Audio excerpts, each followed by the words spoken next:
Marco Telugu film review by allrounder star Ballem Venumadhav. Malayalam నుంచి తెలుగుకి dub అయినటువంటి ఈ యాక్షన్ థ్రిల్లర్ నిడివొచ్చి 2 గంటల 24 నిమిషాలు. క్లియర్ ఏ సర్టిఫికేట్. క్లియర్ అంటే పక్కా అడల్ట్ సర్టిఫికేట్ అని అర్థం. క్లియర్ యూ అంటారు కదా, క్లియర్ ఏ అంటున్నాను దీనికి. ఎందుకంటే దీంట్లో ఉన్నంత బీభత్సం, దీంట్లో ఉన్న భయానక రసం, దీంట్లో ఉన్న జుగుప్స నేను ఇప్పటిదాకా ఏ సినిమాలో చూడాల. సో 20 డిసెంబర్కు ఈ సినిమా విడుదలైంది. ఎక్కడ? మన కేరళలో 20 డిసెంబర్ 2024న విడుదలవుతే ఇక్కడ మనకు ఈ న్యూ ఇయర్కి ఇక్కడ రిలీజ్ అయింది. అంటే గురువారం రోజు మనకి ఒక రోజు ముందే జనవరి 1కి మనకు వచ్చింది. ఇక్కడ జనవరి 1 తారీఖునే, అంటే బుధవారం రోజునే మన దగ్గర విడుదల కావడం జరిగింది ఈ సినిమా. ఇక ఈ సినిమా గురించి మాట్లాడితే అదైతు is one of the most renowned gold trading families in Kerala. Unexpectedly, mysterious incident shakes the Adaitu family. George, the head of the family, sets out to uncover the truth and find those responsible. At the same time, his younger brother Marco embarks on the same quest but through a different path. This forms the core of Marco, an intense violent action pack drama. ఇక జుగప్సాన్ ఎందుకు చెప్పానంటే, మనకు ఇంతకుముందు భాగమత్ సినిమాలో హీరోగా చేసిన ఉన్ని ముకుందన్ ఈ సినిమాలో హీరోగా చేసిన ఆ ఉన్ని ముకుందన్ ఫిలిమ్స్ ఇంకో సంస్థతో కలిపి సినిమా తీసిన యుక్త తనేజా అనే హీరోయిన్ ఈ సినిమాలో హీరోయిన్గా చేసిన కబీర్ దుహాన్ సింగ్, తర్వాత యాన్సన్ పాలు, తర్వాత జగదీషు, తర్వాత సిద్దిక్ లాంటి సీనియర్ నటులు ఉన్న ఈ సినిమాలో జుగుప్సా రసము ఎంత కావాలో అంతకన్నా మించిపోయింది. కేరళలో బాగా ఫేమస్ అయినటువంటి ఒక ఫ్యామిలీలో జరిగినటువంటి ఇన్సిడెంట్స్ ఆధారంగా ఈ సినిమా చేయడం జరిగింది. అయితే దాంట్లో జరిగినటువంటి హింస భయానకరమైనటువంటి భయోత్పాతాలు సృష్టించేటువంటి హింస. ఒక ఫ్యామిలీలో స్టార్టింగు ఒక అతని కళ్ళు ఉండవు. అతను మనిషి స్మెల్ని చూసి, అంటే స్మెల్ చూసి గుర్తుపడతాడు. అతను ఈ ఒంటికి పూసుకునేటువంటి స్మెల్ దీని ప్రత్యేకత నేర్చుకున్నటువంటి వ్యక్తి ఆయన. ముందుగా ఈ సినిమా డైరెక్టర్ గురించి తెలుసుకుందాం. హనీఫ్ మహమ్మద్ డైరెక్టర్, రైటర్ కాగా షరీఫ్ మహమ్మద్ ఈ సినిమాకి ప్రొడ్యూసరు. అట్లాగే ఈ సినిమాకి షమీర్ మహమ్మద్ ఎడిటరు కాగా రవి బాసూరు మ్యూజిషియను, తర్వాత బ్యాక్గ్రౌండ్ కూడా మ్యూజిక్ ఆయనే ఇచ్చాడు. చంద్రు సెల్వరాజు వచ్చి సినిమాటోగ్రఫీ చేసినటువంటి ఈ సినిమాలో స్టార్టింగ్ కొన్ని ముస్లిం ఫ్యామిలీస్ చూపిస్తారు. ఆ తర్వాత జార్జ్ మార్కో అని చెప్పేసి వీళ్ళని చూపిస్తారు. జార్జ్గా మనకు సిద్దికి, మార్కోగా అతను చిన్న తమ్ముడుగా మన హీరో ఉన్ని ముకుందన్ కనబడతారు. ఉన్ని ముకుందన్ నటన చాలా గొప్ప స్థాయిలో ఉంది. అతని కన్నా కూడా సిద్దికి ఇంకా సెటిల్డ్ యాక్టింగ్ చేశాడు. మమ్ముట్టి, మోహన్ లాల్ చేయాల్సిన పాత్ర అది బాగా చేశాడు సిద్దికి. అయితే ఈ స్టార్టింగ్ హత్య జరిగినప్పుడు తన అన్నకు సలహా ఇచ్చినందుకు తమ్ముడిని హత్య చేయిస్తాడు అన్న. అతను మాఫియాతో సంబంధాలు ఉన్న వ్యక్తి కాబట్టి. సో ఆయన యాక్చువల్లీ మంచి మార్గంలో పోవాలని చెప్పి తమ్ముడు చెప్తే తమ్ముడిని చంపిస్తున్నప్పుడు ఇతను పక్కనే సాక్షిగా ఉంటాడు. ఇతను కళ్ళు కనబడవు, కానీ అతను గుర్తుపడతాడు, స్మెల్ను గుర్తుపడతాడు. అతను ఒంటికి పూసుకునేటువంటి స్మెల్తో, అతను స్మెల్కి సంబంధించినది. ఆయనకు ఒక ప్రియురాలు ఉంటుంది, ఆయన ద్వారా ఆమెకు గర్భం వస్తుంది. సో ఆయన గుర్తుపట్టాడన్న విషయం వీళ్ళని గమనించి అతన్ని కూడా చంపేస్తారు. అప్పుడు జార్జ్ ఫ్యామిలీలో టెన్షన్ జరుగుతుంది. అప్పుడు మార్కో అక్కడికి వస్తాడు. వచ్చిన తర్వాత ఎవరు చంపారనే దాని మీద ఇతను పరిశోధన చేసిన తర్వాత ఎన్నో హింసలు, ఇతను వాళ్ళని చంపుతాడు, వాళ్ళు వీళ్ళని చంపుతారు. ఇతని తండ్రి చెయ్యి నరికేసి తండ్రి చెయ్యి నరికేసి పంపిస్తాడు. అతకబెట్టుకోమంటాడు. అతకబెట్టిన తర్వాత తీసుకోపోరా నువ్వు, నేను భయపడ, నీకు అతకబెట్టుకోపో అంటాడు. అతకబెట్టుకోపో అన్నప్పుడు వినడానికి ఎంత జుగుప్సగా ఉంది. ఆ తర్వాత ఆ చెయ్యి తీసుకొని తండ్రి దగ్గరికి వెళ్తాడు. ఆ తండ్రి ఒక పాయింట్ మీద నుంచి పైనుంచి యాసిడ్ పడుతూ ఉంటుంది బొట్లుగా. సో తీస్తే పేలిపోతుంది. ఇప్పుడు బాంబు కింద, మళ్ళీ గుడ్డ కింద బాంబు పెడతాడు కింద. సో అటువంటి విపత్కర పరిస్థితుల్లో ఎంతో కష్టంగా తీసిన తర్వాత పేలిపోతాడు. ముక్కలై సగం కట్ అయ్యే శరీరం చూపిస్తారు మనకు. అంటే గుద్దలాగా ఇట్లా కట్ అయిపోయి బయటకు వచ్చేస్తుంది శరీరం. సో అంత దారుణంగా చంపేసిన తర్వాత వీళ్ళు ఇంటికి వచ్చిన తర్వాత హీరో వాళ్ళ లేడీసు, పిల్లలు, చిన్న స్టార్టింగే మనకు డిస్క్లైమర్ వేశాడు. పిల్లలు వీళ్ళందరూ కూడా దీంట్లో హింసకు గురయ్యారు, కానీ ఇది ఇట్లా చేయడం చట్టవిరుద్ధం అని ఏవో డిస్క్లైమర్లు వేశారు. పుష్ప 2లో మనకి ఎండ్ టైటిల్స్ మనకు అర్థం కాకుండా సమ్మని ఇలా పరిగెత్తిపోతాయి. అక్కడ కూర్చోబెట్టి ఆ మేకర్స్‌ని కూర్చోబెట్టి ఒక్క టైటిల్ చదవమనాలి 'పుష్ప 2'లో. ఒక్క టైటిల్ చదవండి ఎండ్ టైటిల్ అని. ఎందుకేసుకున్నారు మరి తెలీదు. సో, అది మళ్ళా బ్లాక్ బస్టర్ సినిమా.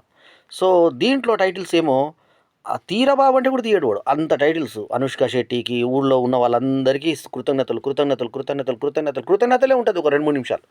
సో, చాలా బోర్ కొట్టిచ్చారు టైటిల్స్ స్టార్టింగ్ టైటిల్. జనరల్లీ పారిపోతున్నాయి మొన్న 'పుష్ప 2' అన్న టైటిల్స్ అనుకుంటే ఇదేమో అట్లాగే సెటిల్డ్‌గా నిలబెట్టాడు. ఎంత ఊర్లో తనకు తెలిసిన వాళ్ళ పేర్లు, వాళ్ళ ఇంటి పక్కల పేర్లు, ఇంటి ఉన్నోళ్ళ పేర్లు, అందరి పేర్లు కృతజ్ఞతలు చెప్పిన తర్వాత సినిమా స్టార్ట్ అవుతది. సినిమా స్టార్ట్ అయిన తర్వాత ఏ సర్టిఫికేట్ వచ్చిందంటే రాకుండా చస్తది అట్లుంది సినిమాలో హింస. సో, లాస్ట్‌కి వాళ్ళ ఇంట్లో ఆడవాళ్ళను, చిన్న పిల్లలను కూడా చంపేస్తారు. చంపిన తర్వాత ఇతను మళ్ళీ వీళ్ళని తీసుకొచ్చి మళ్ళీ యాసిడ్‌లో ముంచి చంపడం. తర్వాత ఎవడైతే చూసాడో ఇప్పుడు ఈ అంధుడు ఎవరైతే ఉన్నాడో ఫిజికల్లీ ఛాలెంజ్డ్ పర్సన్ అతన్ని తీసుకెళ్ళి మన దీంట్లో ముంచేది చూపించారు. దేంట్లో ఒక యాసిడ్ ఇది ఉంటుంది ఒక బాక్స్ లాగా. అందులో యాసిడ్ అంతా మరుగుతూ ఉంటుంది. అందులో వేసేస్తారు మనిషిని. మనిషి శవం ఎలా అయితే చూడు అని వీడియో తీసి కూడా మరి చూపిస్తారు. ఇతను లాస్ట్‌లో వీళ్ళని కూడా అదే విధంగా మొత్తము కాల్చేయడం కథ. ఈ మార్కోలో ఉన్నయి ఏందంటే ఫస్ట్ నుంచి లాస్ట్ దాకా నరుక్కోవడం, చంపడం, యాసిడ్‌లో పోసేయడం. ఇదే విలన్‌కి వీనికి మధ్య జరిగేది. ఇంటర్వెల్ బ్యాంగ్‌లో ఇంకా వంశాంకురం ఉంది నీ తమ్మునికి అంటే ఆగుతారు. అది ఇంటర్వెల్. ఇంటర్వెల్ తర్వాత ఆ వంశాంకురం కొరకు ఇతను దెబ్బలు తిన్నట్టు కొట్టుడు, తన్నుడు, చంపుడు, ఇంకా గన్నులు, మోతలు ఇవే ఉంటాయి సినిమా అంతా. సో, చాలా భయానక రకం చూస్తుంటే నాకు జనవరి 1 రోజు విడుదలైన సినిమా ఇది బుధవారం రోజు. అయితే ఒళ్ళు గుగురుపాటు పడిచింది. అంటే ఏంట్రా బాబు ఇంత రక్తపాతం మొట్టమొదటి రోజే చూడాల్సొచ్చింది అని అనిపించింది. తమాషాగా ఆ 'పుష్ప 2' సూపర్ హిట్ అయినట్టుగా 12.5 కోట్ల షేర్‌ని అంటే గ్రాస్‌ని వసూలు చేసింది. 12.5 గ్రాస్ నెట్ కలెక్షన్స్ తెలుగులో ఫస్ట్ మలయాళం సినిమా ఇంత క్రాస్ చేయడం. మరి అంత వసూలు చేసింది ఈ సినిమా. కేరళలో భయంకరంగా సక్సెస్ అయింది సినిమా. మరి ఓపెనింగ్స్ అదిరిపోయినాయి సినిమాకి. మార్కో టైటిల్ చూసి మరి ఏదో ఆ ముఖం మీద అంతా రక్తంతో ఇలా ఇతన్ని హీరోని చూసిన తర్వాత ఏదో డిఫరెంట్ సినిమా అని చెప్పి జనాలొచ్చారు. వచ్చిన వాళ్ళు ఇంగ్లీష్‌లో అక్షరాలు MARCO మార్కో అని చెప్పి అందులో ఒక పాత్రధారితో మర్కో అంటుంటాడు. అదేంటో డబ్బింగ్ అప్పుడన్నా కనీసం మర్కో కాదురా నాయనా మార్కో అని ఎవరు చెప్పలేదు ఆయనకి. సో, వాయిసులు మాత్రము తెలుగు సినిమాకున్నంత స్వచ్ఛతగా వాయిసులు మాత్రం పెట్టడం జరిగింది. యాక్టర్స్ అందరూ కూడా నిండుగా అనిపించారు. హీరోయిన్ పాత్ర చాలా నిడుగు తక్కువ గర్భవతి అవుతుంది. ఆ అమ్మాయి ఎవరైతే ఇతనితో పడుకుందో, ఎవరు ఆ అంధుడితోటి ఉందో ఆ అమ్మాయి గర్భవతి ఉంటుంది. ఇంకొక అమ్మాయిని డిగ్నిఫైడ్‌గా చూపించారు. వీళ్ళకి మధ్యలో పాటలు, పద్యాలు ఒక్క పాట కూడా లేకుండా మెయింటైన్ చేశారు. మలయాళం సినిమా పరిశ్రమ నిన్ననే నేను పేర్కొన్నాను 'ఐడెంటిటీ' సినిమా నిన్న రిలీజ్ అయిన సినిమా. సెకండ్ రోజు వచ్చిన మా 'ఐడెంటిటీ' సినిమా మలయాళంది. అది కూడా మలయాళమే. ఇది కూడా మార్కో మలయాళమే. ఉన్ని ముకుందన్ ఒక రోజు ముందు వచ్చింది బుధవారం రోజు.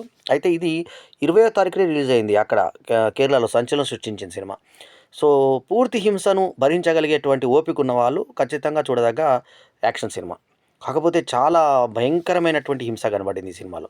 సరే హింసను పక్కకు పెడితే ఇక సినిమా మెరిట్స్ గురించి మాట్లాడితే ఒక జరిగిన సంఘటన జరిగినట్టుగా వాస్తవికంగా కొంచెం దానికి సృజనాత్మకతను జోడించి తీశారు అని అనుకుంటే మాత్రం టెక్నికల్‌గా ఇందులో రికార్డింగ్ ఒకటి బాగుంది. తర్వాత ఫోటోగ్రఫీ ఒకటి బాగుంది. పర్ఫార్మెన్సులు బాగున్నాయి. అందరూ బాగా చేశారు. సిద్దికి గానీ, ఆ గర్భంతోటి ఉన్న అమ్మాయి గానీ, ముఖ్యంగా ఉన్ని ముకుందన్ గానీ చాలా బాగా చేశారు. ఉన్ని ముకుందన్ ఫిలిమ్స్ సమర్పణ కూడా ఉంది కాబట్టి ఓవరాల్‌గా ఒక మంచి ఫక్తు యాక్షన్ సినిమా చూడాలనుకున్న వాళ్ళకి మార్కో బాగుంటుంది. అంతేగాని ఇంకేదైనా కొంచెం సున్నితమైన హృదయం ఉన్నోళ్ళు, కొంచెం తట్టుకోలేని బాధ వాళ్ళు ఏదైనా చూస్తే గుండె స్రవించే వాళ్ళు, కొంచెం ఇబ్బంది పడేవాళ్ళు, కొందరికి వాంతి వస్తది రక్తం చూస్తే, కళ్ళు తిరుగుతాయి కొందరికి. అలాంటి వాళ్ళు మాత్రం ఖచ్చితంగా చూడదగ్గ సినిమా కాదు. ఏ సర్టిఫికేట్ అంటే పెద్దలకు మాత్రమే. కానీ పెద్దలు కూడా జడుసుకునేంత లెవెల్‌లో ఈ సినిమా ఉంది. సో, అది విషయం మార్కో విషయంకొస్తే. హారర్ సినిమాలు భయపెడతాయి జనరల్లీ. కానీ రక్తపాతం భయపెడుతుంది ఈ సినిమాలో. జుగుప్సారసం ఎట్లుందంటే చేతులు నరకడము, ఒక సీన్‌లో ఒక మనిషి ఇది రంపం ఉంటుంది. ఇనుప రంపం, మిషన్ రంపం. ఆ మిషన్ రంపంతోటి ఎవరైతే విలేకరి అన్నీ ఒకరు షూట్ చేసి ఒక ఆగిన కారులో ఒక సీసీ కెమెరా లాంటిది పెట్టి రికార్డ్ చేస్తాడు. అది తీసుకొచ్చి వీళ్ళకి అమ్మితే, అది తీసుకొని వాడు తీసుకొచ్చినోడిని తీసుకొచ్చి వాని చెయ్యి నరికేస్తాడు ఇట్లా. నరికేసిన తర్వాత హీరో నీకు బాధగా ఉందా అని అడుగుతాడు. అడిగి బాధగా ఉందంటే వీళ్ళ పడుకున్నోళ్ళు కింద కొట్టి కింద పడిపోయిన వాళ్ళందరి కాలు చెయ్యి కట్ చేస్తా పోతాడు. రక్తం పారుతా ఉంటుంది. ఆ సీన్లు చూస్తుంటే నాకైతే ఒక 15 నిమిషాలు పట్టింది సినిమా అయిపోయిన తర్వాత కూడా కోలుకోవడానికి.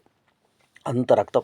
ఇంకా నేను రివ్యూ కాబట్టి చివరిదాకా చూడాలి కాబట్టి భరించాను అని అనిపించే విధంలో ఈ సినిమా ఉంది. సో, కాబట్టి ఈ గ్రౌండ్స్‌లో నా దగ్గరకొస్తే మార్కులు రావు ఈ సినిమాకి. కానీ యాక్షన్ సినిమా పరంగా బాగానే తీశాడు సినిమా. సో, ఇది విషయము ఈ సినిమాకి. నేనైతే అనుకుంది 2:30 గానీ, సరే ఈ టెక్నికల్ టర్మ్స్ తర్వాత రికార్డింగ్ గానీ బోర్ కొట్టకుండా 2 గంటల 20 నిమిషాలు మెయింటైన్ చేసినటువంటి ఈ దర్శకత్వ నైపుణ్యానికి హనీఫ్ అద్దాని, షరీఫ్ మహమ్మద్‌ల నిర్మాణము, హనీఫ్ అద్దాని రైటర్ కమ్ డైరెక్టర్ కావటం ఒక కొత్త కాన్సెప్ట్, కొత్త రకంగా చేసేటువంటి ప్రయత్నం చేసి, హింసాత్మకమైనా కూడా ఒక కళాత్మక రూపాన్ని ఒక డిఫరెంట్ పంథాలో ఏదో చూపించాలనే ప్రయత్నం చేసిన మార్కోకి పర్వాలేదనిపించేటువంటి రెస్పాన్స్ జనాల్లో వస్తుంది. 3/5 ఈజ్ మై రివ్యూ రేటింగ్. 2.5 కన్నా టెక్నికల్ టర్మ్స్ ప్రకారంగా 3 చెప్పాల్సి వస్తుంది. 3/5 ఈజ్ మై రివ్యూ రేటింగ్. ఈ రివ్యూ కనుక మీకు నచ్చితే లైక్ చేయండి, కమెంట్ చేయండి, షేర్ చేయండి. మా ఛానల్కు తప్పకుండా సబ్స్క్రైబ్ చేయండి. ఎల్లప్పుడూ మీ ఆదరాభిమానాలు ఆశించే మీ ఆల్రౌండర్ స్టార్ బల్యం వేణుమాధవ్. నమస్తే, జై హింద్.